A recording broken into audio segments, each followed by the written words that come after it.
Thank you all for coming today. It's nice to be here again.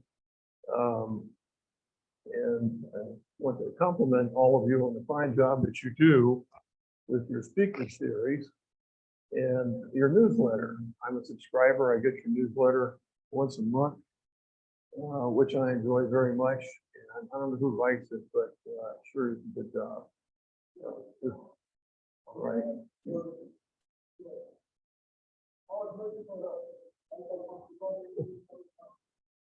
Well, thanks to the newsletter, I've gotten more and more fascinated with the German settlement. I know you call it Lovettsville these days. I think I know it as the German settlement. And you'll hear today how the subject of the talk, what his involvement was with the German settlement. He was a Swiss nobleman, and his name is Frantz Michel. It looks like Michel, and it would be if it were French, but it's not. It's German, and the German pronunciation, you all might know, is usually Michel. Everybody stumbles over that, including me. He was born in 1765. He was university educated. His father had the title of Lord. That title goes back many generations in his family. I've been able to trace it as far back as 1300s. And this succession of lords was with a hereditary title. And I think it was our man today, Frantz, who inherited the title, but I can't find any evidence that he ever used it after he came to America. He was a humanitarian for his entire career, and in his own words, of which there aren't many, he was possessed by what he called an old curiosity. He just loved to get out and hike and wander, and hike and wander he did, as we will see. This is Switzerland, and the place where he lived was Walligen, a small town. You see on the map here, it's about 25 miles south of Bern on the map along Lake Thun.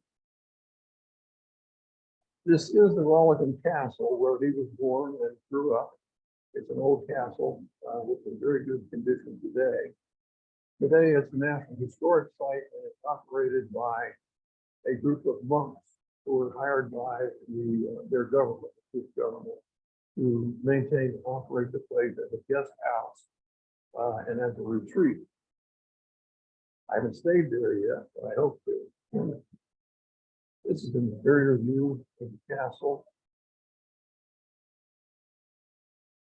And our man was a hiker, explorer, came right through here. He loved exploring, and I think where he got used to it was literally right out the back door of that castle you saw, not just within walking distance, trailhead that goes on up into the Swiss Alps. All the people who lived along there could make use of those trails. This is one of them. This is Lake Thun down there in the background. And I would be very surprised if our man did not hike up there and use those trails. This is Old Bern. It's a World Heritage Site. He knew it well. Anybody else hear an echo? Yeah, I can hear an echo. He was also a humanitarian. He spent a stint in the military after university, probably a year or two. We're not sure which military, Swiss or French. Didn't like it and decided to devote his life to humanitarian causes, which is just what he did for the rest of his life. He lived to the age of 70. Here, I'll let you read this, the brief chronology of his humanitarian activities. He married a Mennonite refugee. What was happening in Europe at that time was strong, vicious persecution of certain Protestant groups, Mennonites, Quakers, Hutterites, and a few that I'm forgetting. It would seem trivial today, but the controversy was when these sects chose to baptize their children. Up till that point, children were baptized shortly after birth. But these people said, we're going to wait until the person is old enough to know what it means, decide if they want to be baptized. And that caused a big rift between them. They were called Anabaptists, Greek suffix, prefix rather, Ana, meaning against. And there were murders, people being buried alive, burned at the stake because they were Anabaptists. And the persecution was fiercest of all in Switzerland, and in particular, the Swiss state or canton of Bern, which is the capital and where our man was from. He had friends and relatives by marriage who were being persecuted. He decided to do something about this along with a couple of partners. We see here at the bottom that he vanished. That time he truly did, but as we'll see, he vanished periodically, but only from the record. He didn't really vanish. He had to be somewhere. But when you research somebody who lived 300, 350 years ago, you get all you can. I felt very lucky to get the amount of material that I was able to get. I had the help of some excellent genealogists in doing that, but there are gaps in this record where I'm convinced he was keep them home living life. I want to make mention briefly of Michel's partners. These three men, all Swiss, all from Bern, Switzerland, worked together to transport thousands of religious refugees and also war refugees. The very silly war of the Spanish succession was going on in Europe at that time until 1714, causing a lot of turmoil and people becoming refugees, as we see in the world today. And they too were helped by this trio.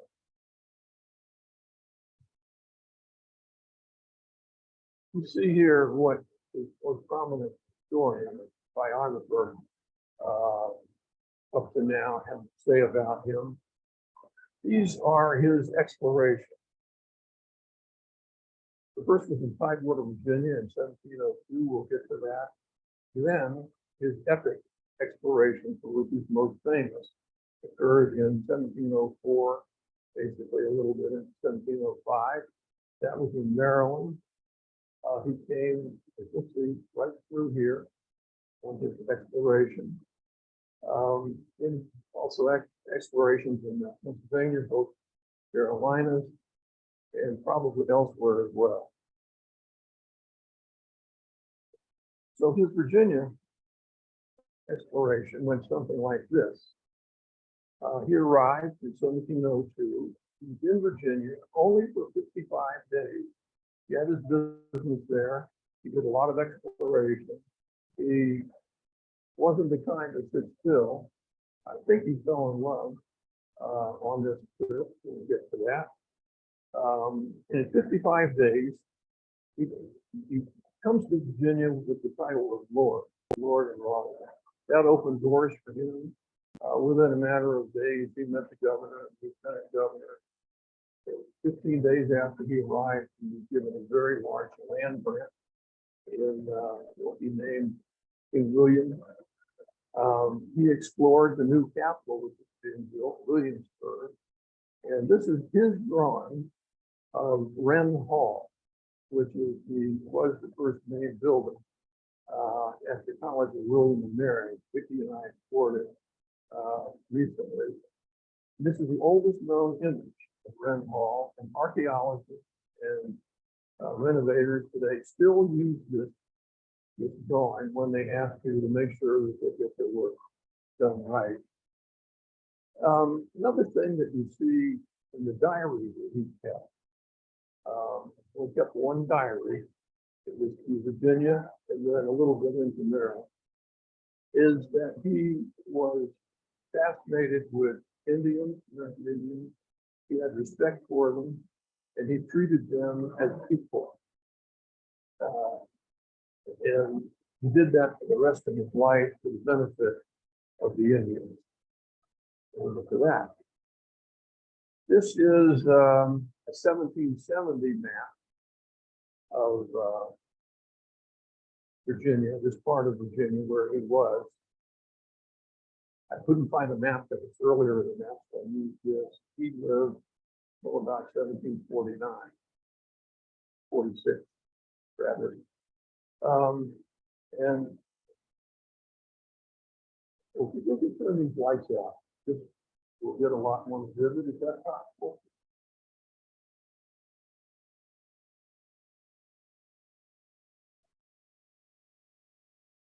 Yeah, thank you.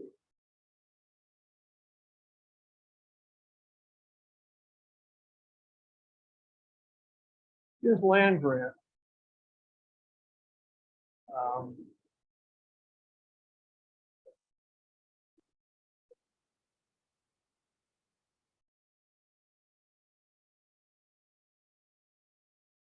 His land grant was this, here between the Potomac River and the Mattaponi River in north central Virginia. And the place where he settled is named King William. It ended up becoming the county seat of King William County today. It's one of the smallest county seats in the nation. It has a population of 250. Pretty small. And down here, Jamestown, Williamsburg, the new capital, and Yorktown is the port, the main port. That's where he arrived and departed from. Now he went on a hike up to the Potomac River up here, as far as the Potomac. His plan was to visit Maryland, but when he got to the Potomac, he was told that he didn't have sufficient papers from the governor of Virginia, so he couldn't enter Maryland if he could be arrested, fined. So he didn't do it, and turned around and went back to the fort. This is his route.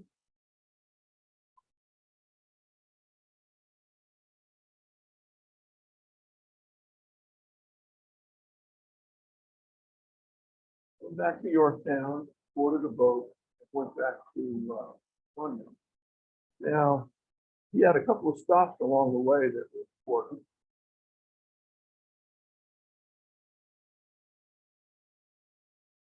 There was a Swiss colony there, a very small one, and a larger French colony whose boat had been founded in 1699, just a few years before he got there. And they're located here. He visited them to see what people had to say. And on his way up to the Potomac, he stopped and visited the Lurber sisters. The Lurber sisters were poor. They and their mother were Mennonites and fled Switzerland, Bern, Switzerland, 1699 or 1700, not for a wish, because they and their family were being persecuted and they wanted to get out alive. So they came to Virginia, set up their household. The mother died not long after the arrival, and the four sisters were living there. So Frantz visits them.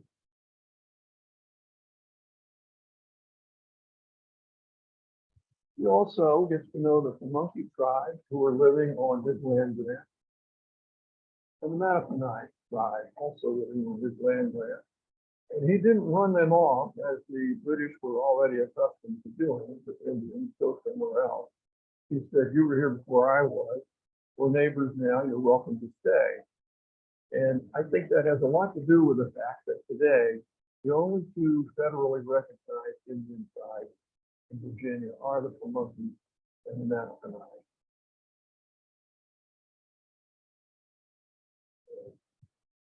So let's now get to his next exploration, which is Western Maryland, in Shenandoah Valley in 1704. It goes back to London where he landed. It takes a very difficult overland trip in the midst of war back home to Switzerland. He tells his two partners in his family about what you can imagine. His brother writes it up You know, puts it in the library in Bern, which are still there. And that was of great use to me in writing this book. So after 75 days at home, what does he do? You guessed it. Went back to London, bought another boat, this time to Annapolis. And in Annapolis, he assembled a party of 12, including himself, and set off on an exploration. You don't do that without the governor's permission. He secured that, met the governor. He said, I'd like to establish a colony for refugees in Maryland. So I'd like to go out and look for a place. What that governor did was that you don't have to look for a place. You can settle your refugees anywhere you want in the province of Maryland. And that's how it worked. And most of them ended up coming to Frederick County later on. Now, I wondered who had explored that deep along the Atlantic coast before Michel. I looked and looked and looked. I hired a couple of experts to look for me, and the answer was no one. He was the first explorer who got away from the coast of all 13 colonies. He was 12 at that point. There wasn't established until 1729. When the Spanish and the French came to North America, they fanned out exploring right away down the Mississippi Valley, the American Southwest. But the British came to America and they hugged the coast. They just stayed right along the coast. They seldom settled beyond the fall line of the river, the point in the river where you could get a ship up to, and they were just along the coast. When, for example, in Virginia, and they needed a new capital after Jamestown burned down, where did they go? They could have gone inland. They eventually did Richmond. They went 12 miles closer to the coast. They were coast huggers. And so when Michel takes this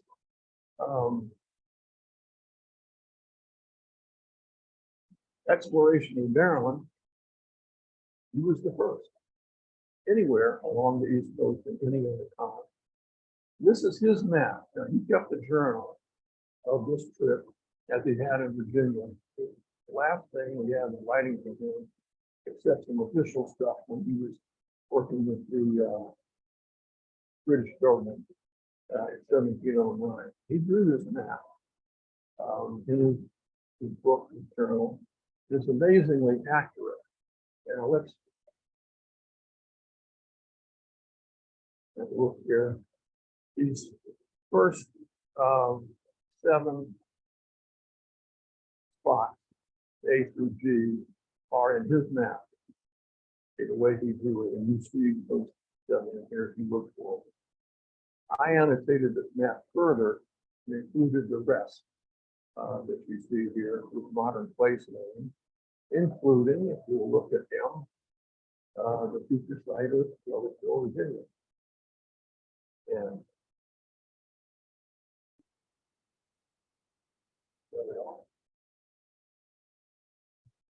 this dotted line that you see is his route. And he comes from Annapolis to his party. See down here, the campsite, that little pup tent symbol indicates his campsite. There are 15 of them in this map. You can up there where he and his party are. It's the Sugarloaf Mountain, across the river, which you might be familiar with. This is the Monocacy River. These are the first 2 main creek tributaries of the Monocacy River. Ballinger Creek, up here, Carroll Creek.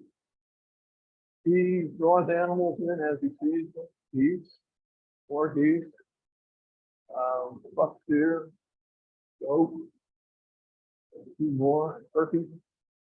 As he goes along, this is the Stockton Mountain. Hit on this side, I think you all call it Furnace Mountain around here. Same mountain, basically, in Pennsylvania. So he hikes up to the Potomac River. Now, when you cross on the 15 bridge, if you look to your right, you'll see a fairly large island. Today, that's called Heather's Island. It used to be called Sonoy Island, or just Sonoy, because that is where the Sonoy Indians live. And there's the island. Now, this symbol is an Indian longhouse, and he used that to indicate where he came upon an Indian village. So, up there. So he gets here and he spends some time. He takes the side trip, which I'll get to in a minute. So he wants to spend a week or more at Sonoy and in the environment. When he leaves, he goes across the river, across the island. So we know exactly where he went from. That river, you could go down and walk it across it today and not get more than 10 feet. You could do that anytime you're accepting the water is high. That's just what they did. So he gets across North Mountain. He can't. And I think that is here, or someplace very close to it, right in this neighborhood. And I haven't been able to parse this out, but he goes around this mountain, whatever it is, instead of along the river. And he was just too, range is just too rough along the river. He camps again. Then he crosses the river, not at the mouth of the river, where it flows into the Potomac. There are rapids there, last two rapids. But he crosses here, the second turn in the river. So Vicki and I went up one day to see what the second turn of the river shows. It's a particularly shallow spot. There's a bridge over it now. So we used to crossing then, if you put the crossing now, I think it's what the Virginia 150 left, I remember correctly. First off, it goes on up, it counts some more. He goes across the northern branch of Shenandoah River, this is the Shenandoah River. By the way, on this map, north faces right because of the orientation of the journal. Keep exploring up, almost to the headwaters of the river. He camps in quick succession, rather than the rivers later. Comes back down, crosses overland, goes up the north branch of the river, 3 camping spots in a row in close succession. That created more room to go through. And then we see the hike. Massanutten Mountain, Virginia. You might be familiar with it. He hiked up Massanutten Mountain. There's no puckhead up there, so that means it was a day trip, up and down in the same day. And he got to the top of Massanutten Mountain. He had the Blue Ridge to his left, and the Adirondack Range, not Allegheny Range to his right, and he was the first European ever to see that view. Then there's no other trail shown on him. So what we're led to believe is that he retraced his route going back to Annapolis, which he did.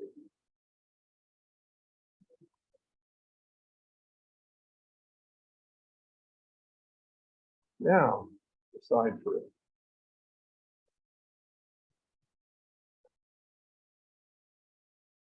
Mentioned before that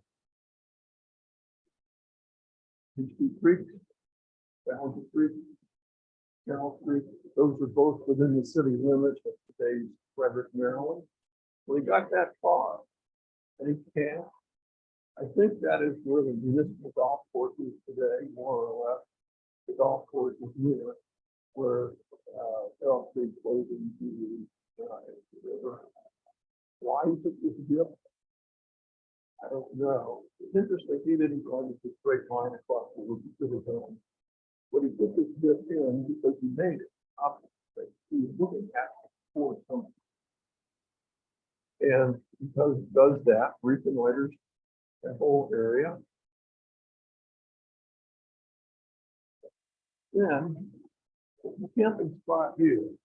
We don't know if he camped on the way out, on the way back, one or the other, or both.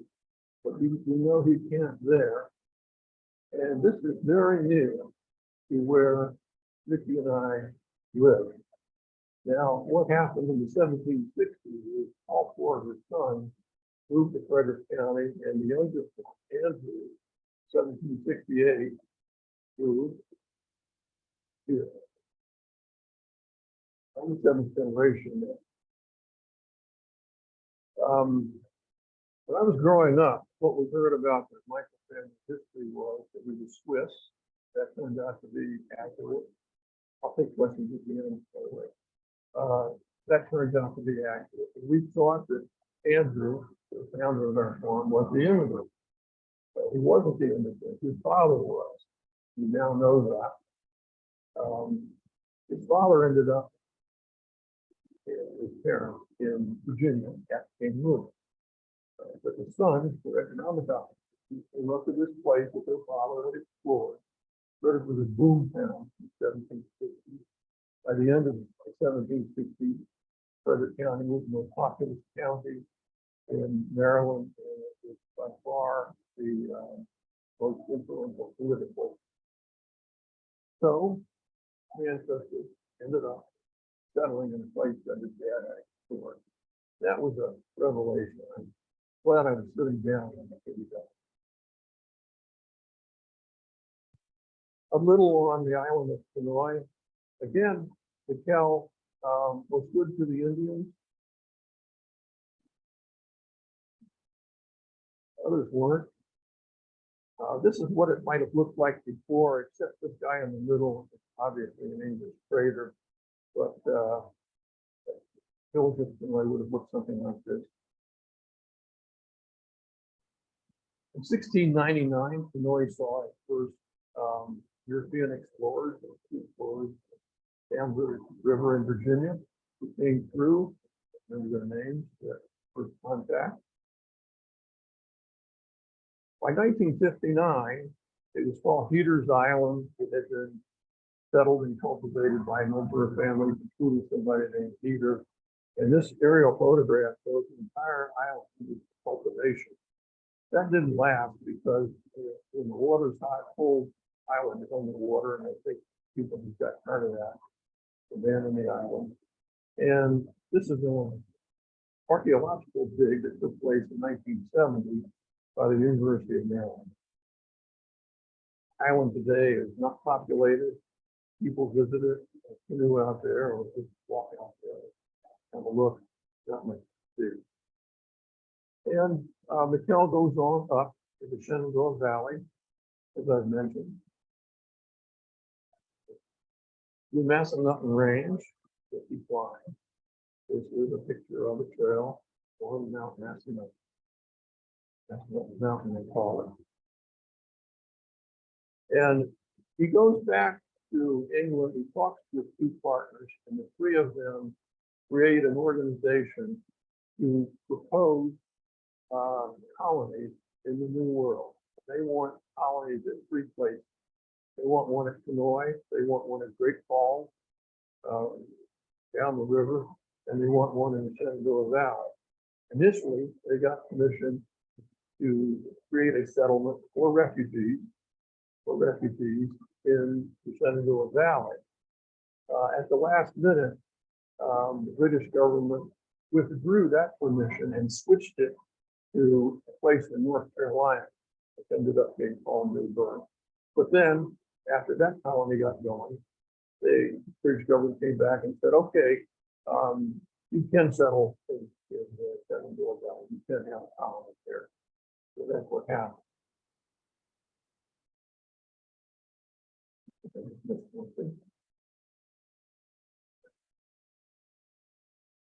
Yeah. This deals with his wife, Anna von Lever Michel. Full disclosure, these were my fifth great grandparents. And she was a refugee, a Mennonite refugee, fled her home in Switzerland, ended up in Virginia. I think the home was actually where his colony was established. Might have been established there because that's where she was. It was hard to research him. It was twice as hard to research her, simply because less was written about women in those days.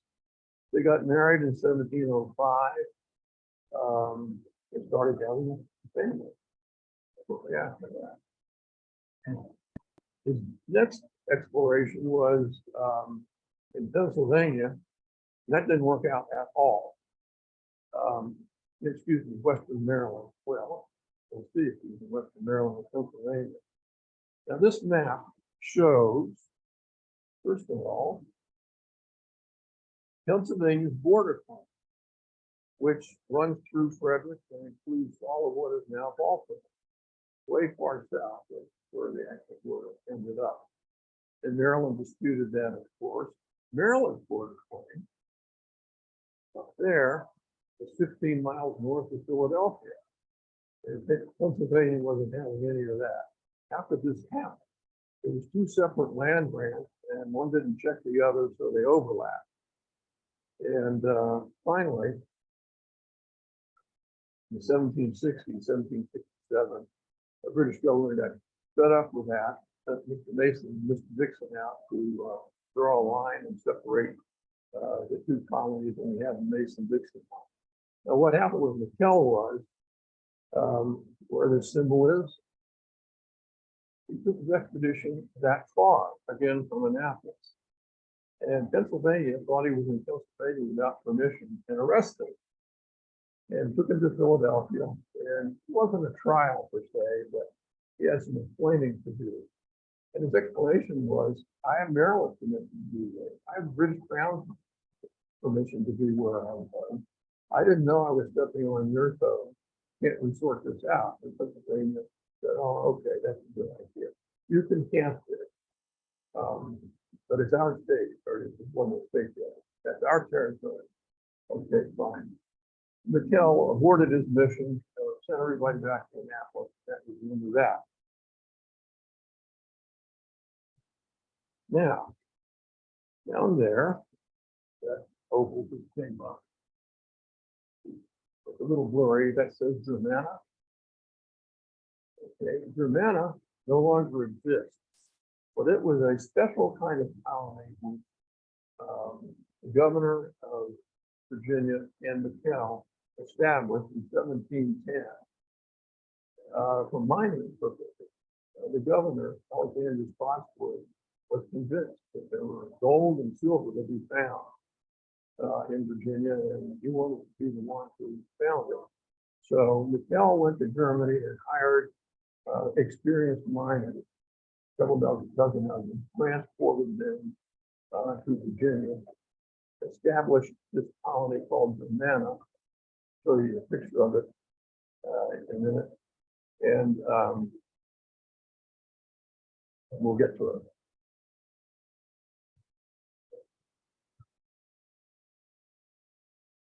Now, this is important. Here, Michel establishes its most successful colony, which grew into what we call today Pennsylvania Dutch country. He gets to know Penn. He and Penn see eye to eye. Penn is, in my estimation, an unsung hero. He was a pacifist and set up the entire colony of Pennsylvania. When he did that, he was the world's largest private landowner because he owned so much land. Pennsylvania is a very large state. And he set it up as a place where all religions were welcome, way ahead of his time, and where peace was sought, and people flocked in because of this. And that was in tune with what Michel believed. So Penn names Michel the Pennsylvania Commissioner of Mines. We have another governor who did mines. Then on October the 23rd, Michel delivers the first shipload of Mennonite refugees to a place called Heckway, Pennsylvania. Heckway was unsettled at that time, 70 miles from anything was settled, which was Philadelphia. Penn and Michel took out Heckway because the land there was Techway is still there as a spot on the map. But this was the first shipload of refugees, and then they came by the thousands through the 1700s, and the whole place blossomed into a county, Lancaster County, in 1729, and then Pennsylvania Dutch country that we know today, by far his most successful colony.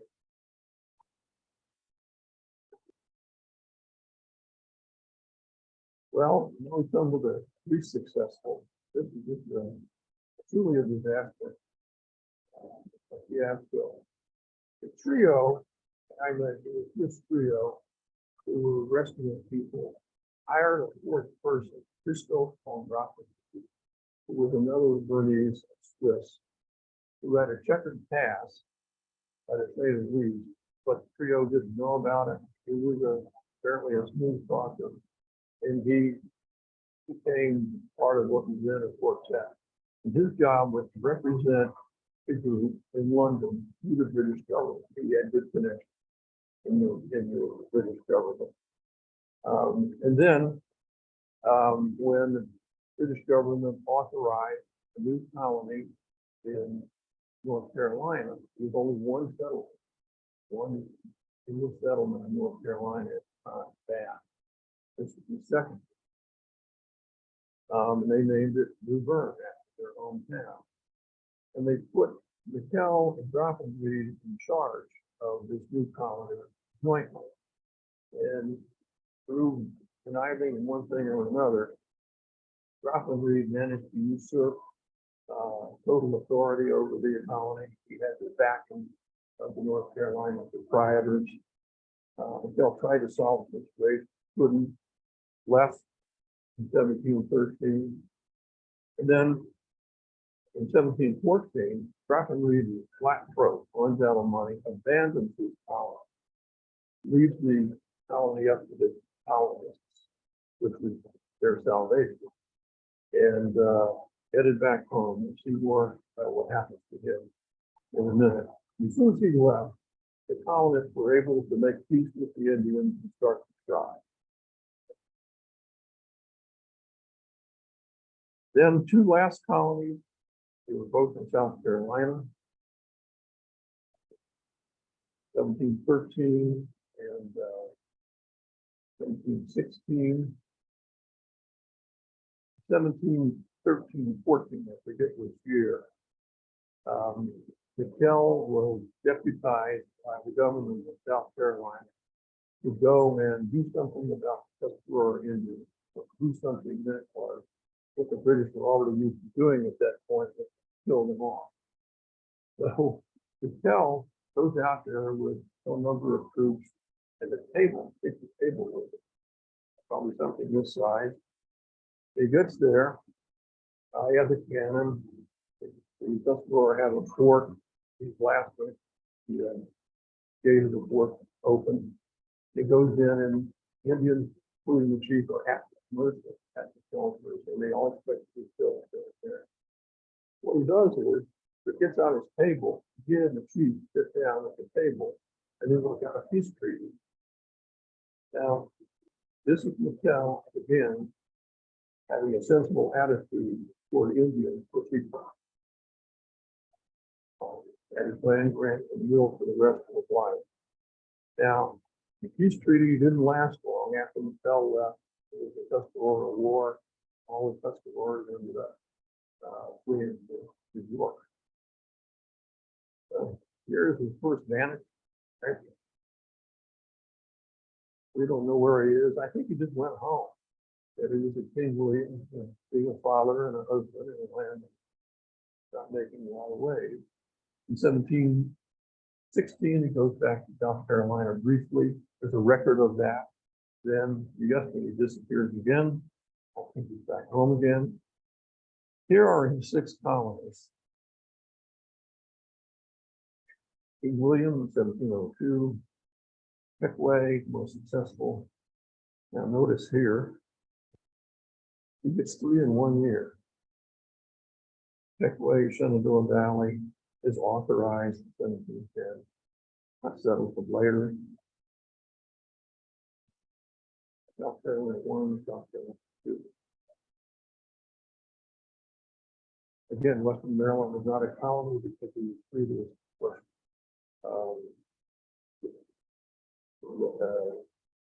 wherever he wanted to. So how successful were these colonies?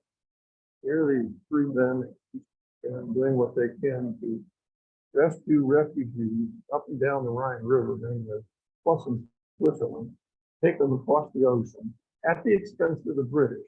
They set up what was like maybe the first large-scale public-private partnership.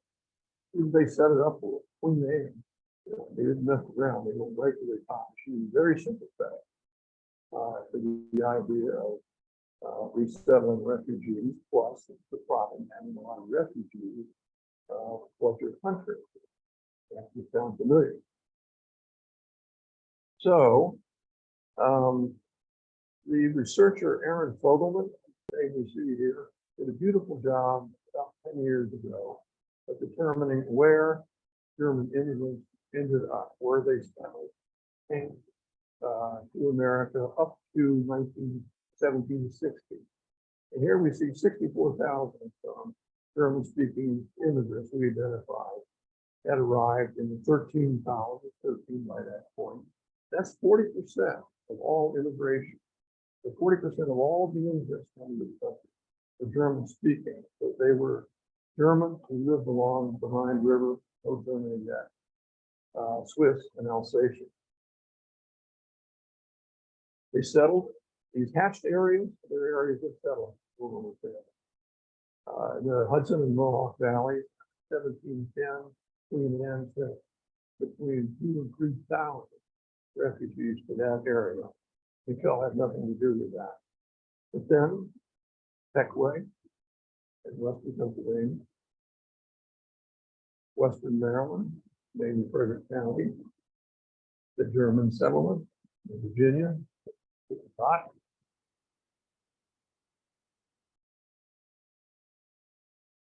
gotta be Lovettsville. I don't know what else it could be.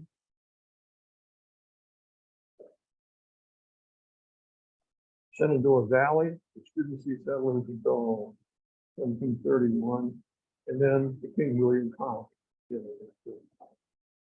So the 6 colonies were set up specifically to receive refugees, and that's where they went. Now, this is something that's just lost in American history. Try to find that. You have to get a big shovel. You're going to have to dig deep to find this. But it was a fact, and it's too bad that it's been lost to history. What does he do now? Well, you guessed it. He disappears again, this time for a long time. And this was a real search. I'm almost through with the book. I was ready to, close it, get it published. Well, I decided I'm going to hire some genealogists, see what they can find. And I hired one each in Switzerland, London, where Michel spent time, Maryland, and Virginia. And they did their work in that order. And the Swiss and the London genealogists would not turn up anything that I didn't know already. They said, so sorry, I haven't been very useful to you. I can guess you have, but you've proven he wasn't there. Right? You narrowed it down. And the Maryland genealogist said the same thing. She couldn't find a record of the house that he says he built in Nashville. But that's probably the poor record keeping of the time. And then the Virginia genealogist, I never met him, but I think he's really hit paid her once and then again. 1718, a record turns up of one Frantz Michel. Frantz Michel. Anglicize that, you get Frantz Michel. What is it the same person? The record is a land record, right smack where his colony was, the King William Colony. Still doesn't prove it, but it certainly makes suspicion. Michel Michael, at this point, has 4 children, the last being born in 1720. Anna dies in 1720. Might have been childbirth, to which she died. Fate was all too plain in those days. And then my genealogist found him with plenty of official records in nearby counties. Spotsylvania County, as soon as it was created, and then when Orange County was created by lopping off a piece of Spotsylvania County, he shows up there up through the age of, well, that 70 should say 71. Yesterday, I figured out that the last record was June the 24th, 1746, which was his birthday. His 71st birthday. So he was there in Orange County at least till he was 71. Did he die at that point? Did he retire? Did he go off on another explanation? We don't know. Now, researchers then searched in counties that surround counties that I just named. He went out a ring, the counties more. He went out another ring. He looked very carefully along the Shenandoah Valley where there were a lot of Mennonites already. Could not find Francis Michel. Francis is now 70. He's probably gone.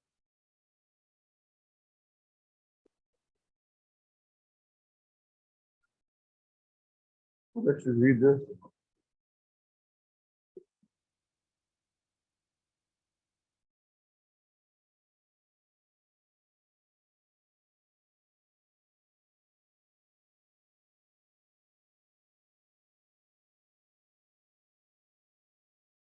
This is what the Germanic colony looked like. It was a fort. It was unsuccessful.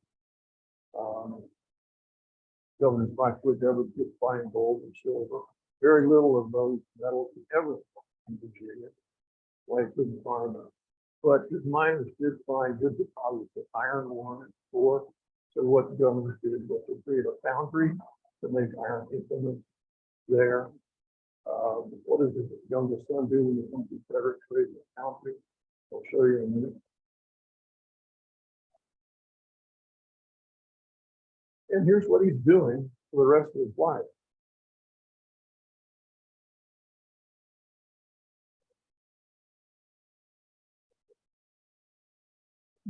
Record on it goes blank on his birthday. Maybe he partied too hard.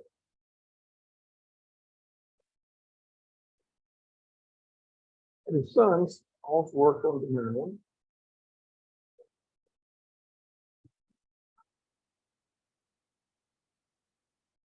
What you read this?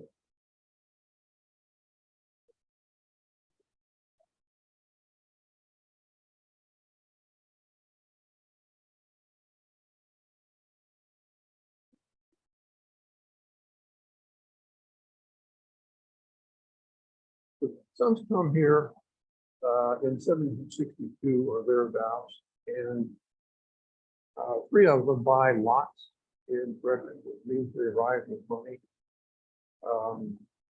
The 4th son bought in the Middletown Valley.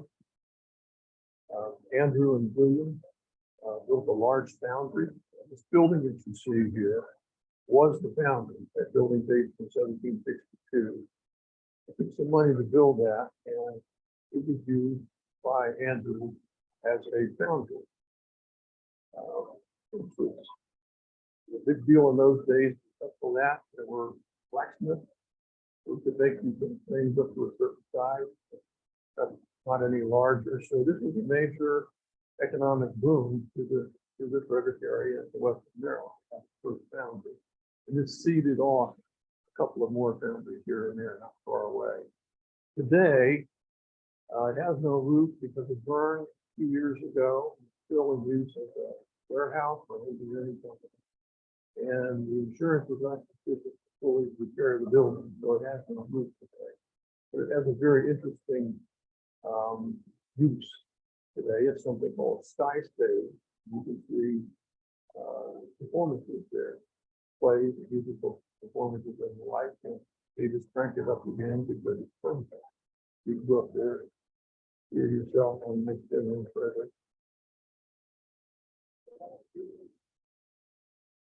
The corner of Carroll and Allstate.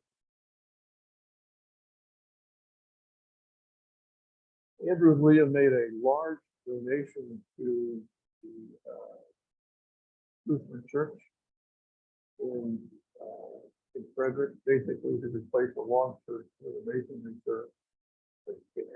Able to calculate that today's value of what they donated is about $240,000. So, pardon? No, the building they contributed to was replaced in 1854 by the Frantz Church.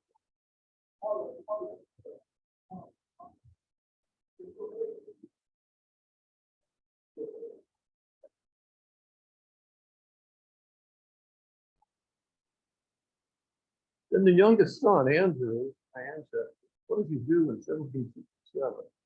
He goes along the Rhine, he gathers 500 people, 500 refugees. By this time, the war is over, so these are religious refugees. And he brings them to America. Where does he take them? Techway, where his father had founded it. And then Andrew sells his foundry, and he founds our farm in 1768. These are some implements we have in the home, iron implements that are so old, I think they came from town. They were there when we got there. People we bought it from were there at that time. It's a wonderful book, a series of books about that in the library in Frederick.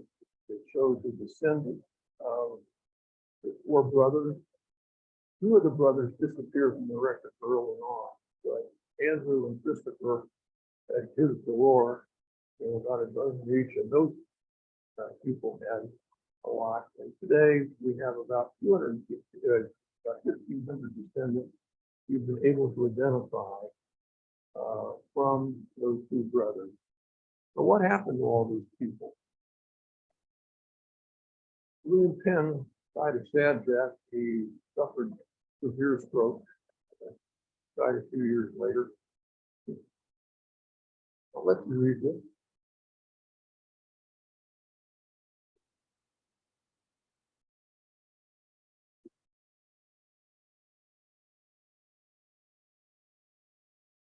As bad as he was, he did not deserve the fate of ending up that story.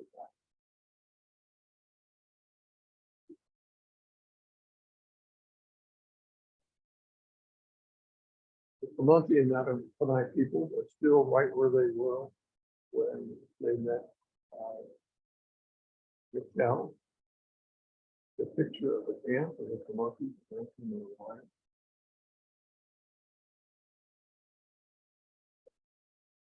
The Sonoy people were thought to have vanished.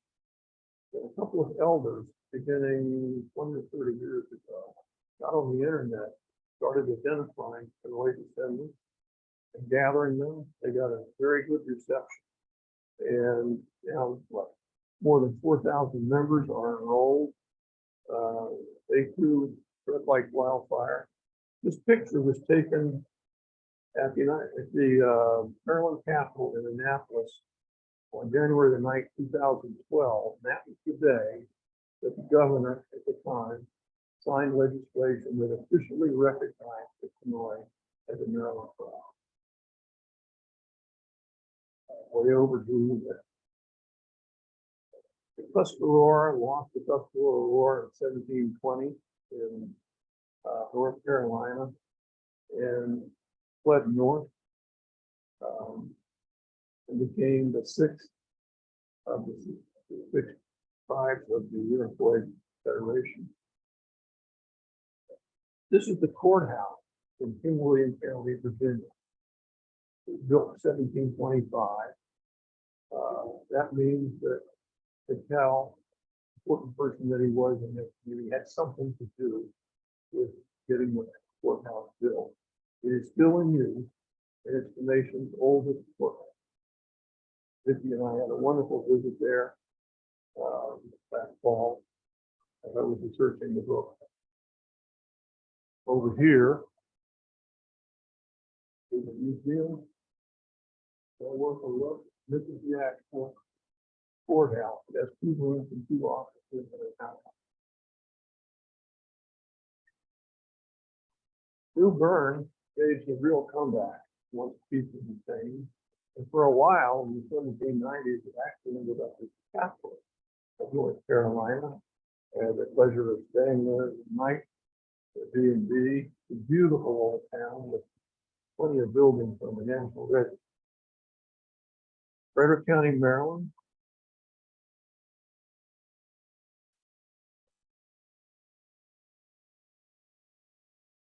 It's always been the state's largest county geographically in agriculture.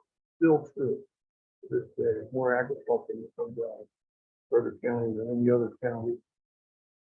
We're trying to keep it that way, but it's being overrun by people from the suburbs. It was the first county to defy the Stamp Act, 1765.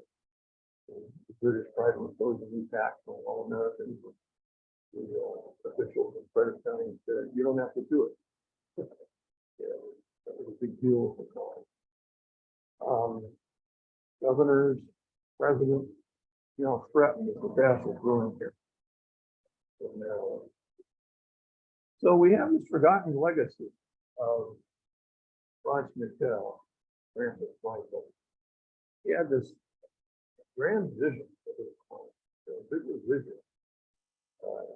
Transcontinental refugee transport project in the old world to the new world.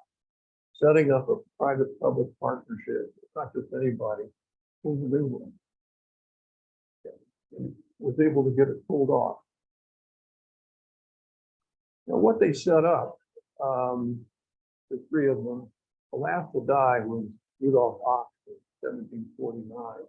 But what they set up, it never stopped. It kept going.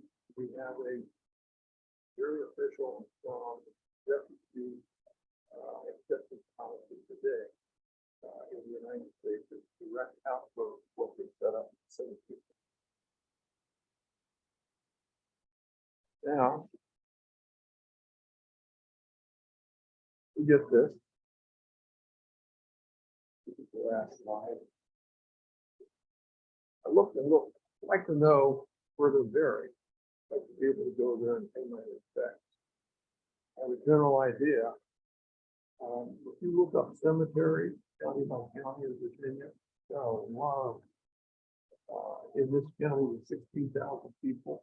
There must be 24 cemeteries. A lot of them are just cemeteries like on our farm, little cemeteries, some of them are just cemeteries, just graveyards and the like. And it's a hard search, and I have not been able to find them. I don't know what they look like. People with money usually have their portraits done back there. If he did, I don't know where the portrait might be. And we don't know where they're buried. So that's it. Thank you for your attention today. To be happy to answer any questions.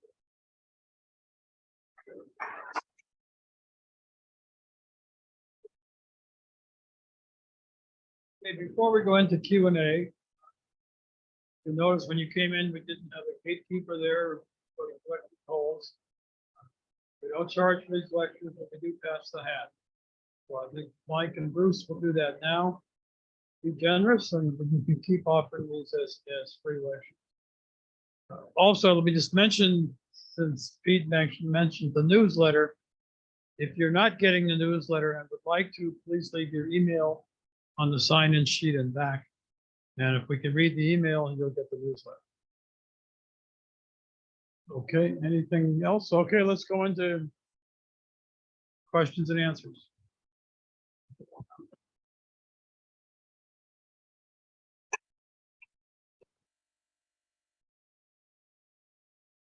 When they set up a community, did they have the Mennonites? Did they have to stay within that community, or was it just a place where they would have people with the same religion and they feel more comfortable. area, they had complete freedom. They could stay in that community. They could move anywhere they wanted. Many of them did stay put. There was a Mennonite church in Frederick, congregation, because there isn't a known one there now. It's There used to be. east.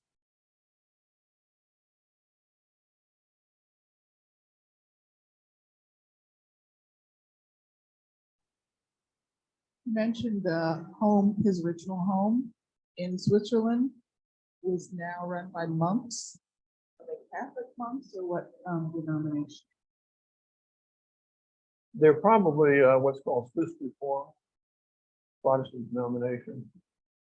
On the website, it doesn't say what denomination they are, but that would be the best guess. We have some questions from the chat on Zoom. If the Maryland governor was British, why was he so generous to allow these Swiss refugees to settle wherever they want?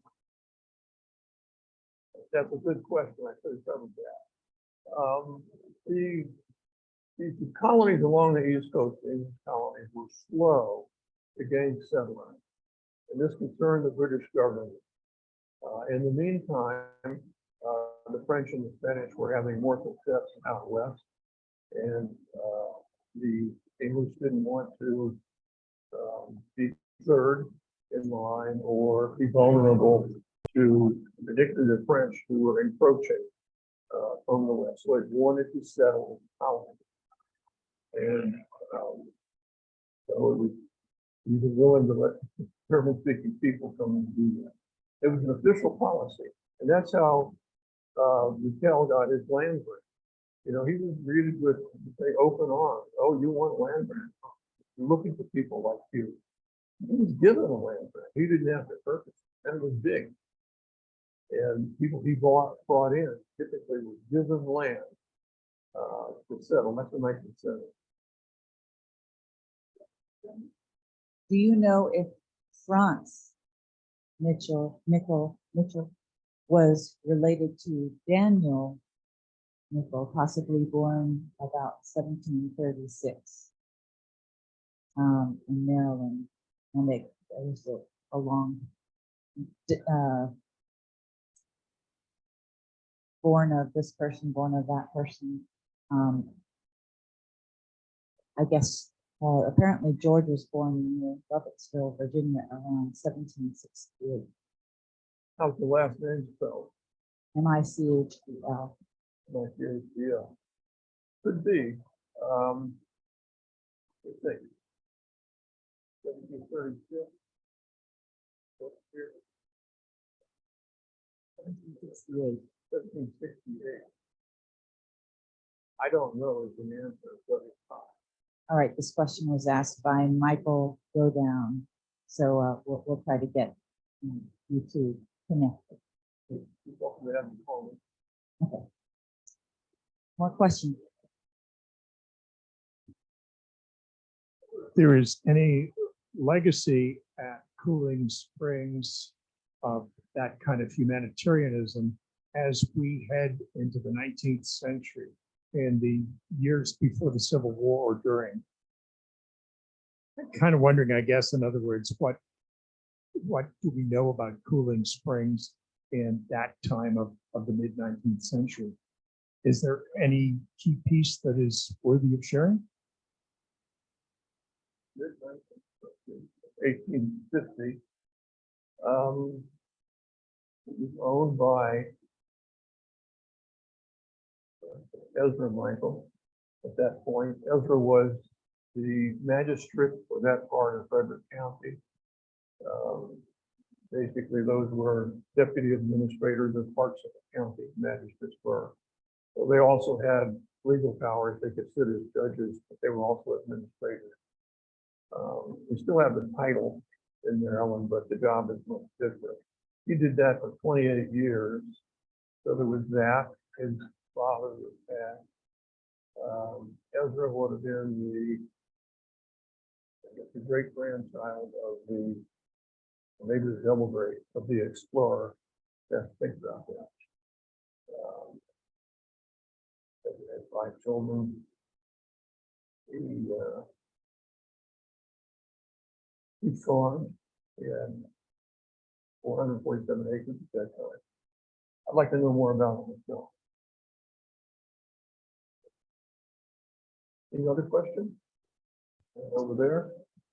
You had a map of all the places where the refugees settled, going from New York down to Pennsylvania, Lancaster County, into, of course, Western Maryland and Virginia. You had a place that didn't describe far west and south in Virginia, it looked like. There was no label. I wonder if that's Roanoke Valley or where that was. I don't know, but the map is accurate. I mean, it wouldn't be very difficult to look at the map that the researchers do compared to a regular map and figure out where those dots were. I didn't get around to it. A useful map in Klaus Wust's WUST, his book on the Virginia Germans, has a map of the German settled areas in Virginia, and then there's other maps that show up through New York and so forth. Now, I'm not sure you would say that those were Mennonites. Most of the Virginia, including Lovettsville, were German settlers from Pennsylvania, except for some from Germana who went into the valley, the Shenandoah Valley. But most otherwise, of course, all came from Pennsylvania. Now you're saying that immigration into Pennsylvania really began with what Frantz Michel did. But later, it's usually said that those were mostly Palatines. Is that sort of the same thing in your mind? There were Mennonites in Pennsylvania, around Philadelphia, and in the Delaware Valley in the 1600s. Okay. Which is early, very early for Pennsylvania. But for that particular colony, in Techway, was out west, a little bit west of Philadelphia, 70 miles. That was 1710, and that was the one that was set up for it. Can I answer your question? Actually, my middle name is Miles. My wife's were Mennonites who started out, I believe, in Hagerstown, Maryland. I started out in Pennsylvania, but then went to Hagerstown, eventually west. In Maryland and under North Central Pennsylvania. The way that Frederick County got populated was, and I think here as well, at least in part, was that the people, the German and Swiss immigrants who were filling up the area around Techway started traveling. And they came down what was called the Susquehanna Pass. You can go on the map today, and that Maryland and then Pennsylvania Route 194. They came down that. We got to Maryland as to Frederick. They also went around an old wagon road. Goes through Hagerstown to populate the Shenandoah Valley.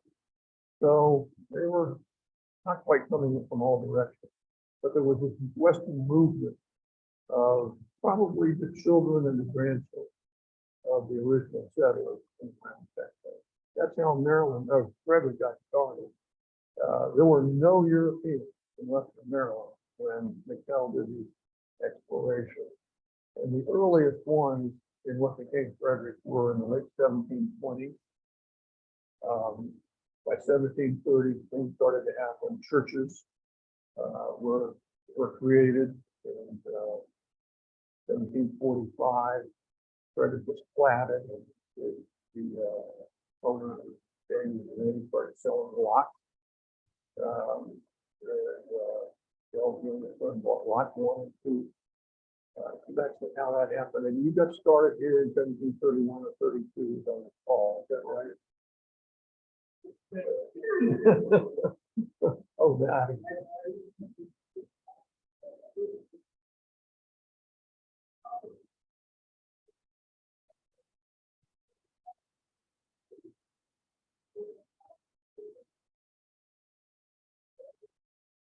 My understanding about how you all got started here was that the original group was part of the thousands that Queen Anne sent to the Mohawk Valley in New York. And they thought it was too cold there, so many of them moved south to the Appalachian Valley in Pennsylvania near Reading. And many of them moved down further south to Techway and then on down here by 1731. I've got that correct. By the way, if there's anything that I don't have correct about the history that I tried to quote you about around here, please tell me. These books are easily proven by. I mean, that's pretty accurate as far as the story goes. That the Palatines from New York went to the Hoboken area, and some of those came down here. It's been very hard, if almost impossible, to document because there aren't any records. The only records that really exist are the church records. They're when you before 1740, 50, they don't really much exist. Marty's looked at his a lot.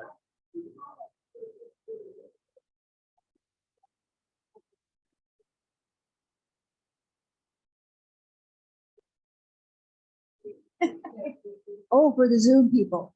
There's a Mennonite Historical Society in Lancaster, Pennsylvania. And if you're researching and you want to know about them, it's a great place to go. The Mennonites are down around Dayton in Virginia for a community. What's the other big name? But they're also in Frederick County. And the thing about the Mennonites is they were so persecuted that when they got here, they were very hesitant to put records in writing. I have been told. That's something I heard because I have Mennonite. And they're very hard accepting the land records. They were diligent about farming and recording their land so that nobody could take it away.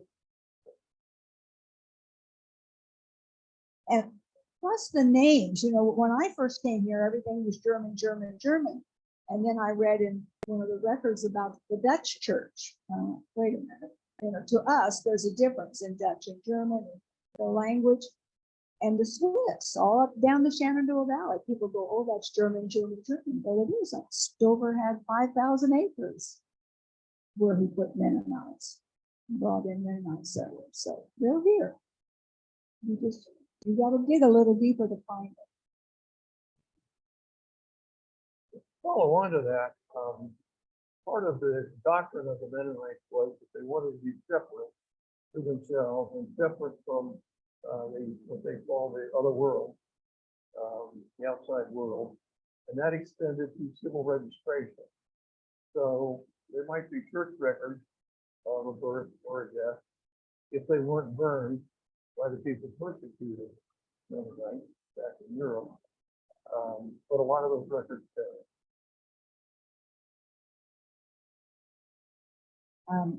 Got a question from the question here and a question from the Zoom. Cooling Springs, was it named after an actual springs and was it a hot spring? No, they're not hot springs. There are 4 springs that I know of on the property I found, and that's where the name comes from. Lancaster County, Pennsylvania in particular.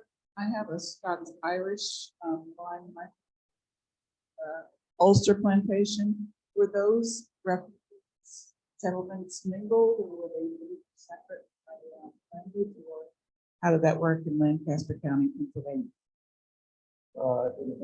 Which now?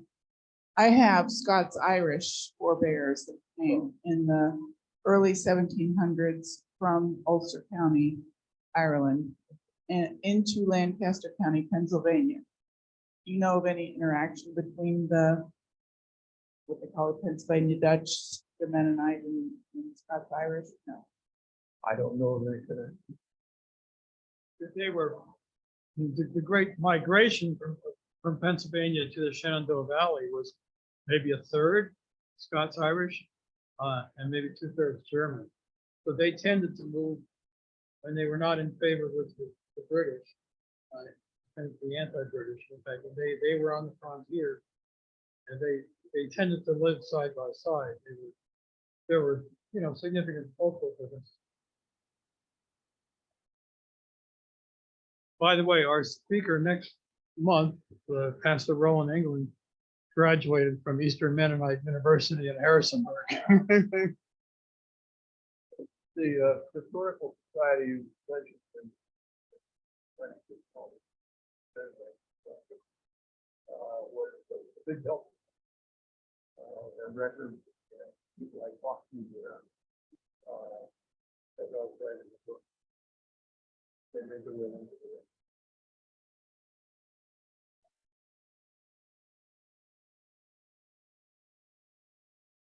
Pete, there was an earlier comment about the legacy of Cooling Springs Farm in the mid 1800s. And we responded that what came to my mind was Ezra Michael and his wife and the Underground Railroad being certainly a humanitarian action. There's that. The oral tradition that's handed down in our family and a couple places else is that, not sure exactly when, but in the Civil War, obviously, the family assisted freedom seekers if they lose war. And we know there was a major flow of freedom seekers between Washington, D.C., the mountains,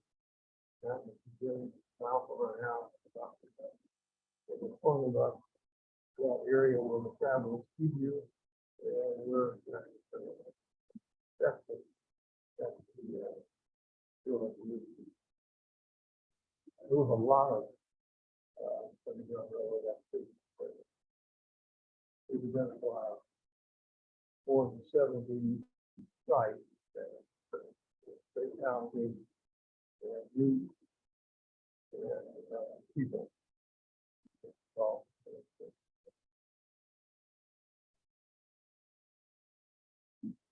Okay, if there are no more questions,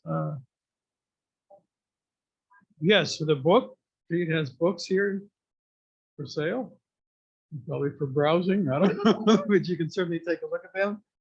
And please do remember our next lecture in June, which will be Roland England from Mennonite University, speaking on St. Paul's. Okay, thank you all.